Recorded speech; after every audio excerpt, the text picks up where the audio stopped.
अस्सलाम वालेकुम बच्चों, अब हुआ है हमारा तख्लीकी लिखाई का काम। तख्लीकी लिखाई का मतलब कि आप खुद से लिखेंगे, खुद से। शाबाश, आपको लिखना आता है, किसी का लिखना याद नहीं करना, खुद अपने आइडियाज़ लड़ा के खुद से लिखना है। थोड़ा हो छोटा हो कोई बात नहीं, लेकिन खुद से लिखना है। गलतियाँ होंगी कोई बात नहीं, अभी तो आप छोटे हैं, हो जाएगा ठीक, लेकिन लिखना खुद से है। इसको कहते हैं तख्लीकी लिखाई। चलिए देखते हैं आज हमने क्या तख्लीकी लिखाई करनी है। चूंटियों की तरह शहद की मक्खियों पर भी एक ही धुन सवार होती है, फूलों का रस जमा करने की धुन। इन मक्खियों के भी स्काउट्स होते हैं जो फूलों का पता चलते ही वापस छत्ते में आकर फूलों का पता बताते हैं। वाह, सुभान अल्लाह।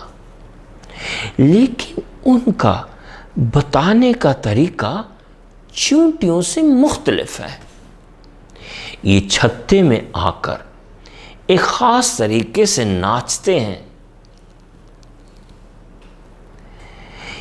इस नाच से मक्खियों को पता चलता है कि फूल कितनी दूर और किस तरफ हैं।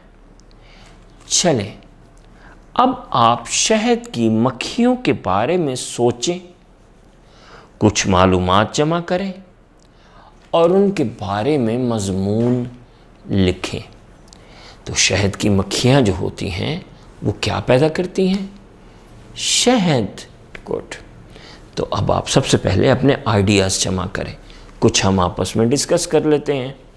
शहद की मक्खियाँ शहद बनाती हैं, पहला पॉइंट। और वो ये शहद कहाँ बनाती हैं? छत्ते में, शहद के छत्ते में बनाती हैं। गुड। और वो ये शहद किस चीज़ से बनाती हैं? वो ये फूलों के रस से बनाती हैं। शहद की मक्खियाँ शहद अपने छत्ते में शहद फूलों के रस से बनाती हैं। अच्छा, शहद की मक्खी की पहचान क्या होती है, कैसे पहचानते हैं? छोटी होती है, उसके पीछे काले और पीले रंग की धारी होती है, ठीक है।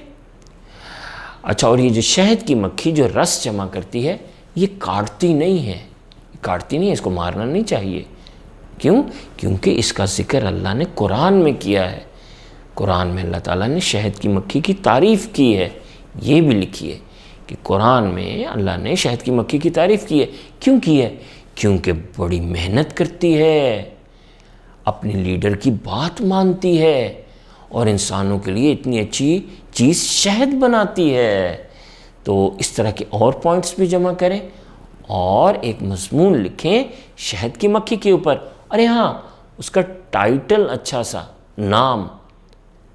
सा नाम आपने सोचना है। चलिए शुरू करें।